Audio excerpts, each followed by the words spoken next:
राधे राधे, हरे कृष्णा। आप सभी का मेरे YouTube चैनल मेरा घर वृंदावन में हार्दिक स्वागत है। आपका दिन शुभ और मंगलमय हो। तो आज से हम लोग हमारे चैनल पर पौष मास की कथाएं शुरू करने जा रहे हैं। कृपया करके आप हमारे चैनल पर यूं ही जुड़े रहिए और इन कथाओं का श्रवण करते रहिए। आइए आज हम शुरू करेंगे श्री गणेश के अपमान से जुड़ी हुई एक पौराणिक कथा के बारे में। भगवान विष्णु का विवाह माता लक्ष्मी के साथ तय हो गया। तब सभी देवताओं को निमंत्रण भेजा गया, मगर श्री गणेश को नहीं बुलाया गया। ऐसे में जब विष्णु की बारात जाने लगी तो सभी ने इस बात पर चर्चा शुरू कर दी कि गणेश कहाँ हैं। सभी ने विष्णु से पूछा कि गणेश जी कहाँ हैं। तो विष्णु ने कहा कि हमने गणेश के पिता शिव को न्योता भेज दिया था। अगर गणेश को आना होता तो वो अपने पिता के साथ आ जाते। इसमें से कुछ लोगों ने कहा कि वो तो बहुत खाते हैं। वहीं पर कुछ लोगों ने कहा कि अगर वो आ जाएंगे तो घर की रक्षा के लिए यहीं पर उनको बैठा दिया जाएगा। जब ये सब बातें श्री गणेश को पता चली तो उनको क्रोध आया। उन्होंने अपने मूषक सेना को भेजकर मार्ग को अंदर से खोखला करा दिया। जब वहां से बारात निकली तो रथ के पहिए धरती में धंस गए। रथ के पहिए बाहर निकालने की बहुत कोशिश की गई, मगर नहीं निकाल पाए। सभी ने अपने तरीके से कोशिश की, मगर कुछ नहीं हुआ। सब परेशान थे कि अब क्या किया जाएगा। इस पर नारद जी ने कहा कि श्री गणेश का अपमान करके आप लोगों ने बहुत गलत किया है। अगर काम सिद्ध करना है तो उन्हें मना कर लाना होगा। उनके आने से संकट टल जाएंगे। शिव ने श्री गणेश को लेने के लिए अपने दूत नंदी को भेजा। भगवान गणेश वहां आए।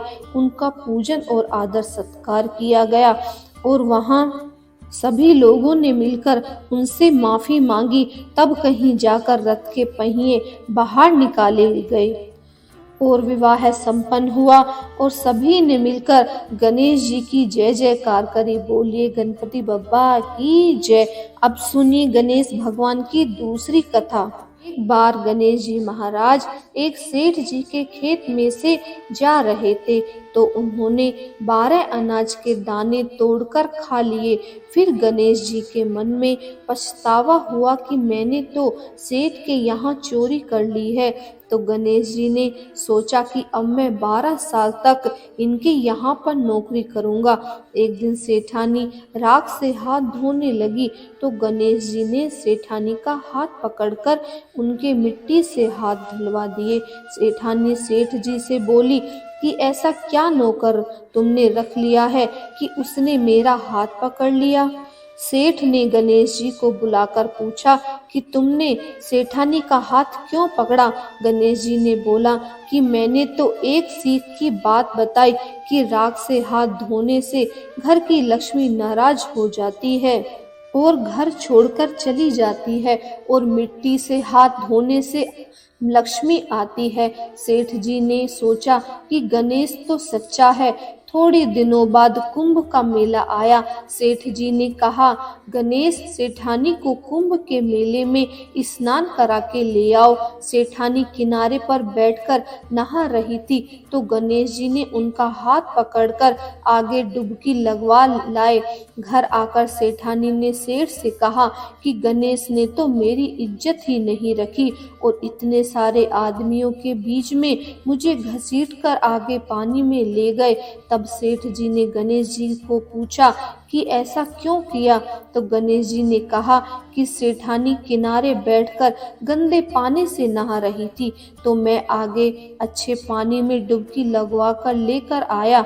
इससे अगले जन्म में बहुत बड़े राजा और राजपाट मिलेगा। सेठ जी ने सोचा कि गणेश तो बहुत सच्चा है। एक दिन घर में पूजा पाठ हो रही थी, हवन हो रहा था। सेठ जी ने गणेश को कहा कि जाओ सेठानी को बुला कर लाओ।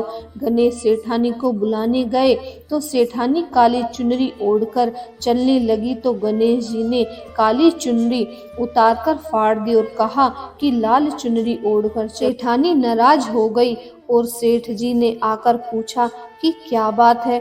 तो सेठानी बोली कि गणेश ने मेरी चुनरी फाड़ दी है। सेठ जी ने गणेश जी को बुलाकर बहुत डांटा और कहा कि तुम बहुत बदमाशी करते हो। तो गणेश जी ने कहा, पूजा पाठ में काला वस्त्र नहीं पहनते, इसीलिए मैंने लाल वस्त्र के लिए कहा। काला वस्त्र पहनने से कोई भी शुभ काम सफल नहीं होता।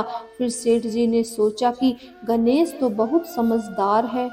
एक दिन सेठ जी पूजा करने लगे तो पंडित जी ने बोला कि वो गणेश जी की मूर्ति लाना भूल गया, अब क्या करें।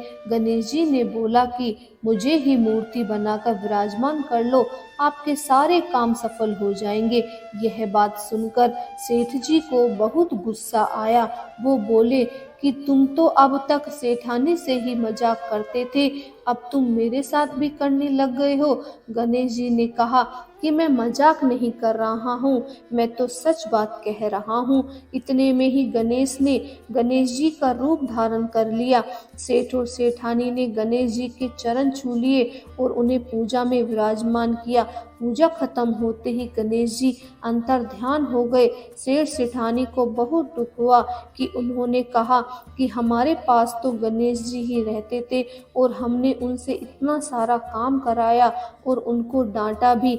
गणेश जी ने सेठ के सपने में आकर कहा कि मैंने तुम्हारे खेत से 12 अनाज के दाने तोड़ लिए थे, उसी का दोष उतारने के लिए मैंने आपके यहाँ पर काम किया। सेठ जी बहुत करोड़ों की माया हो गई थी सेठ जी के पास। हे गणेश जी महाराज, जैसा सेठ जी को दिया वैसा सबको देना, कहते और सुनते सभी के सारे दोषों को दूर करना, सबको सुख शांति प्रदान करना, सुख समृद्धि देना, रिद्धि सिद्धि देना। बोलिए गणपति बाबा की जय। हरे कृष्णा, राधे राधे।